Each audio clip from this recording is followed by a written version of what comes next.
1968, une époque de débats indécidables. La population noire des États-Unis cherche des moyens pour lutter contre les discriminations. Les uns appellent à la contestation non violente, les autres sont prêts à prendre les armes. L'URSS et la Tchécoslovaquie ne sont pas d'accord sur le visage que doit avoir le socialisme. Comme d'habitude, ce sont les tanks qui gagnent. Et les féministes américaines n'arrivent pas à décider ce qu'est le véritable féminisme et à quoi servent les concours de beauté. Elle, c'est la journaliste Robin Morgan. Elle est très mécontente de la situation politique dans le pays.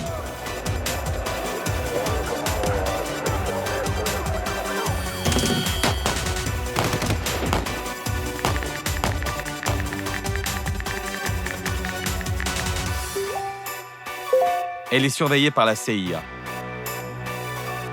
Enfant, Robin était une star. Elle avait sa propre émission radio intitulée La Petite Robin Morgan. Elle a tourné dans des dizaines de séries télé. Mais à l'âge de 14 ans, elle a décidé de changer de vie et de devenir écrivain. Robin est diplômée de l'Université de Columbia. Désormais, elle écrit pour des revues contestataires. Elle travaille aussi chez Grove Press, une maison d'édition qui publie des célébrités de la littérature d'avant-garde, comme Burroughs, Beckett, Genet, Borges, Ionesco. Morgan est très politisée. Elle se passionne pour les idées d'extrême gauche et au début de 1968, elle rejoint le Youth International Party, un mouvement libertaire de hippies politiquement engagés, fondé par les jeunes militants Jerry Rubin, Paul Krassner et Abby Hoffman pour lutter contre l'autoritarisme dans la société américaine. Ils rejettent l'idéologie et utilisent les méthodes du théâtre absurde dans leurs performances politiques. Leur slogan « Sors de ta coquille » a d'abord attiré Morgan.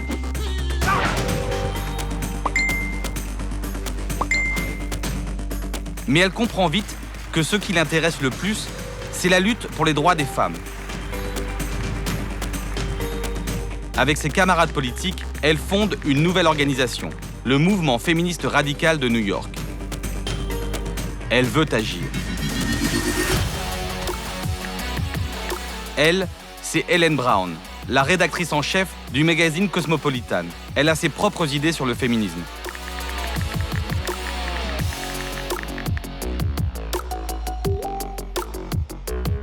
Brown est considérée comme une apôtre de la révolution sexuelle. En 1962, elle a écrit le best-seller « Une vierge sur canapé », dans lequel elle explique aux jeunes filles comment mener une vie indépendante et ne pas avoir honte de leur sexualité. En 1965, elle prend la direction de Cosmopolitan et opère une transformation complète de la revue. Hélène s'intéresse aux thèmes les plus variés, du régime minceur à la psychanalyse. Les féministes radicales n'aiment pas Brown et la critiquent pour sa frivolité.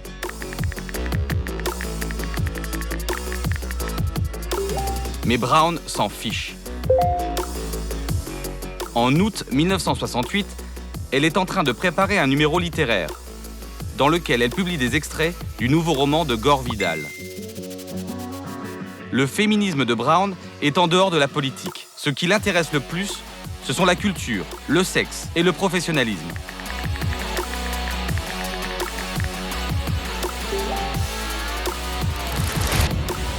Robin Morgan, elle, est occupée à toute autre chose.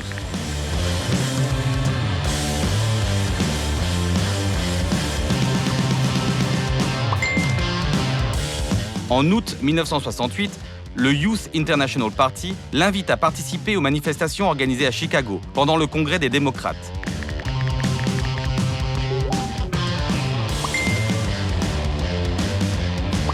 Mais Morgan a déjà imaginé sa propre performance.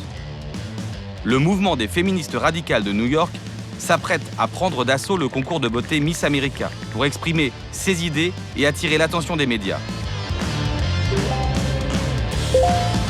Malgré la surveillance de Morgan par le FBI et la CIA, les préparatifs se poursuivent. Le 7 septembre, Morgan est à Atlantic City. Plus de 400 militantes participent à la manifestation qui devient un véritable show.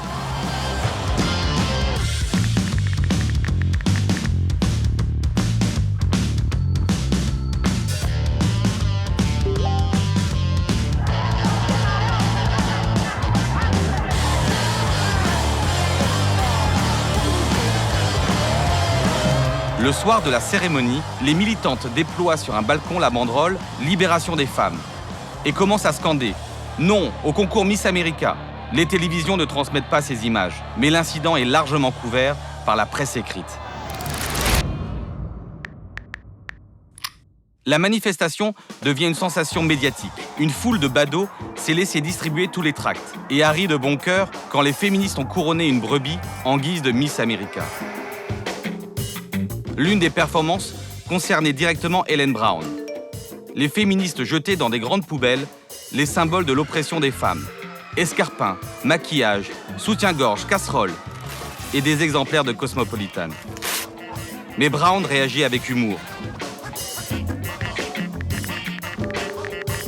Brown continue à se considérer comme une féministe, malgré la réaction de ses camarades plus radicales, et soutient leur nouvelle performance. 1968, l'année des femmes fortes. Aretha Franklin reçoit un Grammy pour la chanson Respect, qui devient l'hymne du mouvement féministe. La journaliste Oriana Fallaci vient de rentrer du Vietnam et part couvrir la contestation au Mexique. Elle devient l'une des rares témoins de la tragédie de Tlatelolco.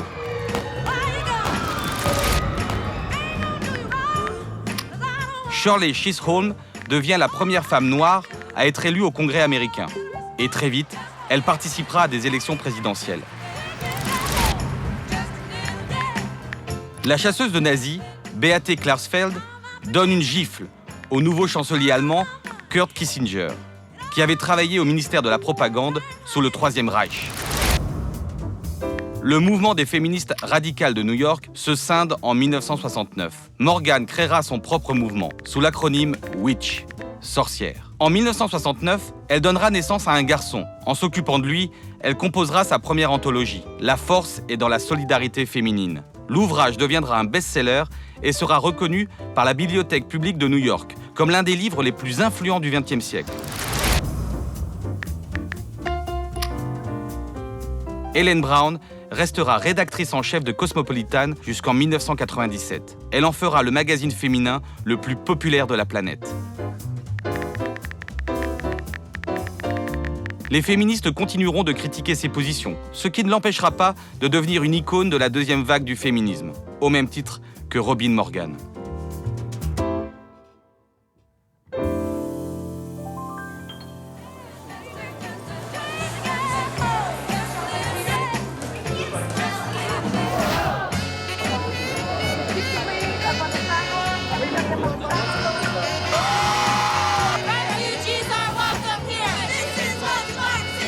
Today we announced the most important part of this is that a candidate will no longer be judged on her physical beauty. And so instead of walking on stage in a swimsuit, she will now come out and you'll get to know her.